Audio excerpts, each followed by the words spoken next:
देश एवं देशेर बाहिरे दूरे किंबा काছে শামসুন নাহার ব্লগ চ্যানেলে সবাইকে স্বাগত। বন্ধুরা, নতুন আরেকটি রেসিপি নিয়ে তোমাদের সামনে হাজির হলাম। বেশ কিছুদিন ধরে ভিডিও দেওয়া যাচ্ছিল না, দেশের পরিস্থিতি ভালো ছিল না, তাই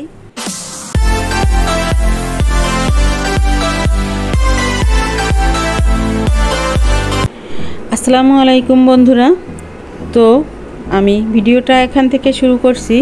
এখানে দেখতে পাচ্ছ শাপলা কেটে নিছি, এটা ভাজি করা হবে। আর আমি রান্না করব চিংড়ি মাছ আর মূলা। তো আগে আমি শাপলাটাকে ভেজে নেব, তারপর মূলো চিংড়ি মাছ রান্না করব। তো দেশের পরিস্থিতি কেমন ছিল সবাই কম বেশি কি সবাই আমরা জানি। এর জন্য তেমন ভিডিও দিতেই পারি নাই। তো সামান্য একটু মন মানসিকতাও ভালো ছিল না।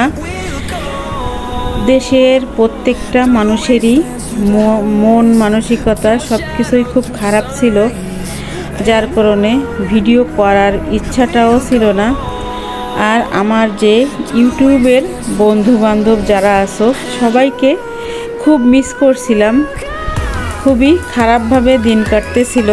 এটা আমাদের একটা প্রথমে শখ নিয়ে আসছিলাম, শখের বশে, কিন্তু পরে ইউটিউবের প্রতি আর ইউটিউবের ভাই বোন বন্ধু বলো সবার প্রতি এমনই একটা মায়ায় পড়ে গেছি যে তাদের সাথে তাদের ভিডিও, তাদের সাথে যোগাযোগ না থাকলে খুবই খারাপ লাগে। তো খুবই একটা অস্থিরতার ভিতর দিয়ে দিন কাটছিল। রান্না বান্না কোনো কিছুই তেমন একটা ভালো লাগে নাই। তো মনে করছিলাম যখনই নেট ছিল না, যখনই নেটটা আসবে তখনই যাতে কিছু একটা ছেড়ে দেওয়া যায়, তার জন্য একটু ভিডিও করে রাখছিলাম, যাতে করে সাথে সাথে নেট আসার সাথে সাথেই দিতে পারি। তো এখানে আমি প্রথমে শাপলাটাকে ভাজি করে নিলাম। তারপরে দেখো এখানে মূলো আর চিংড়ি মাছ, রসুন, পেঁয়াজ, সামান্য জিরা আর কাঁচামরিচ, এটা দিয়েই রান্না করব। তো আমি মূলোর ভিতরে একটা আলু কেটে দিছি। বন্ধুরা সবাই আমার ভিডিওটা স্কিপ না করে অ্যাড সহ একটা লাইক দিয়ে দেখা শুরু করো, এটাই সবাইকে অনুরোধ করব। তো বন্ধুরা, আমি মূলো চিংড়ি মাছটা কিভাবে রান্না করলাম সেটাই তোমাদের সাথে একটু শেয়ার করলাম। নতুন রাঁধুনি যারা আছো তারা এইভাবে মূলো চিংড়ি মাছ রান্না করতে পারো। বন্ধুরা, তাহলে তোমরা দেখতে থাকো, আমার সঙ্গে থাকো, আমি কিভাবে মূলো চিংড়ি মাছ রান্না করি। মূলো চিংড়ি মাছ আমার কাছে আমার ঘরের সবাই কিন্তু খুবই পছন্দ করে। তোমরা কে কে মূলো চিংড়ি মাছ বা মূলো খেতে পছন্দ করো কমেন্টের মাধ্যমে জানাবে। তাহলে দেখতে থাকো আমি কিভাবে মূলো চিংড়ি মাছটা রান্না করলাম। আমি আরও একভাবে মূলো চিংড়ি মাছ রান্না করি, পরবর্তী ভিডিওতে তোমাদের সাথে হয়তো শেয়ার করব। মূলো চিংড়ি মাছ আরও কিভাবে রান্না করা যায়। কিন্তু মূলোটা শীতের তরকারি, কিন্তু এখন সব সিজনেই সব তরকারিই পাওয়া যায়, সব কিছুই এখন করা সম্ভব। সব সবজি সবসময় পাওয়া যায়। যেমন আগে শুধু শীতকালেই পাওয়া যেত ফুলকপি, বাঁধাকপি, সিম, এখন কিন্তু 12 মাসই এগুলো পাওয়া যায়। তো মূলোটাও সবসময় পাওয়া যায়, দাম একটু কম আর বেশি থাকে, এইটাই যা। তো বন্ধুরা দেখতে থাকো আমি কিভাবে মূলো চিংড়ি মাছটা রান্না করলাম। খেতে তো অসাধারণ লাগে। আমি মাছটাকে কষানোর এই পর্যায়ে এসে মূলোগুলি দিয়ে দিচ্ছি। এইবার আমি মূলোগুলিকেও ভালো করে কষিয়ে নেব। ভালো করে কষিয়ে তারপর আমার এক চুলাতে গরম পানি করতে দেওয়া আছে। তো পরে কষানো হয়ে গেলে আমি গরম পানিটা দিয়ে দেব। এখানে আমি সামান্য একটু কষানোর জন্য পানি দিয়ে দিলাম। বন্ধুরা, দেশের পরিস্থিতি এখনও কিন্তু ঠিক হয়নি, এখনও নেটের অবস্থা খুবই খারাপ। এই আসে এই যায়, এর জন্য সবার ভিডিও সময় মতো দেখতে পারছি না। কেউ কিছু মনে করো না বন্ধুরা। দেখা যাচ্ছে যাদের ভিডিও আগে দেখতাম এখন তাদের ভিডিও দেখতে পারতেছি না, কারণ নেটের সমস্যা। কখনো দেখা যাচ্ছে কখনো দেখা যাচ্ছে না।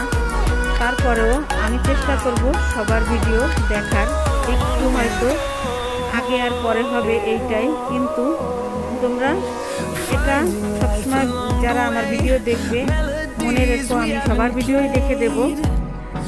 একটু আগে পরে হয়ে যাবে হয়তো। এখন আমি মূলোটাকে কষিয়ে নিয়ে ঢেকে কষিয়ে নেব ঢাকা দিয়ে, যাতে মূলোটা ভালো করে সিদ্ধ হয়ে যায়। এর আগে আমি ভিডিও আপলোড করতাম সন্ধ্যার পরে, কিন্তু এখন যেহেতু ঠিকঠাক মতো নেট থাকে না, যার কারণে যখনই সময় পাবো তখনই দিয়ে দেব। টাইম মেনটেন করতে পারবো না যে ওই 7টার সময় 7:30টার সময় ভিডিও দিতে হবে, এই সময়ে এটা করা সম্ভব না। যখনই সময় পাবো তখনই দিয়ে দেব। পরে দেখা যাবে পরিস্থিতি যখন ঠিকঠাক হবে, নেট সবসময় থাকবে, তখন একটা ফিক্সড টাইমে দেওয়ার চেষ্টা করব। তো এখন আমি তরকারিটায় ঝোলের পানি দিয়ে দিলাম, পানিটা আমি ফুটিয়ে নিয়েছি। এখন নাড়াচাড়া দিয়ে ঢেকে রান্না করব।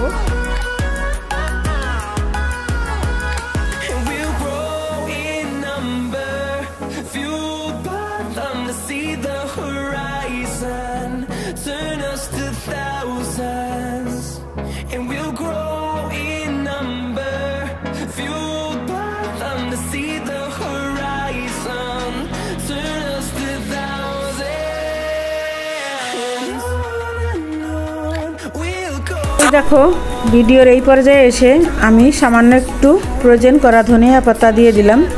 এটা ফ্রোজেন করা ধনিয়া পাতায় কিন্তু ফ্লেভারটা খুব বেশি ভালো থাকে না, তারপরেও মূলো তরকারিতে ধনিয়া পাতাটা দিলে খুব সুন্দর লাগে, খুব সুন্দর একটা ফ্লেভার বের হয়, দেখতেও ভালো লাগে, এর জন্য দিয়ে দিলাম। আবারও ঢাকা দিয়ে দেব যতক্ষণ রান্নাটা না হয়। এই দেখো এই পর্যায়ে এসে আমার মূলো তরকারিটা রান্না হয়ে গেল। আমার রান্না কমপ্লিট। কেমন লাগলো কমেন্টের মাধ্যমে জানাবে। ভালো লাগলে লাইক কমেন্ট শেয়ার করে দেবে। নতুন বন্ধু যারা আছো আমার চ্যানেলের পাশে থেকেও সাবস্ক্রাইব করে আমার চ্যানেলের পাশেই থেকে যেও। আমি একটু ঢাকা দিয়ে রাখলাম, চুলাটা বন্ধ করে দিলাম। হয়ে গেল আমার মূলোর তরকারি। আর নতুন বন্ধু যারা আসো আমার চ্যানেলটাকে সাবস্ক্রাইব করে আমার চ্যানেলের পাশেই থেকে যেও, পাশে থাকা বেল বাটনটি অন করে দিও, যাতে করে ভিডিও ছাড়ার সঙ্গে সঙ্গে তোমাদের কাছে পৌঁছে যায়। আজকের মতো বিদায় নেব। সবাই সুস্থ থেকো, ভালো থেকো, সবাই সবার প্রতি খেয়াল রেখো। আল্লাহ হাফেজ।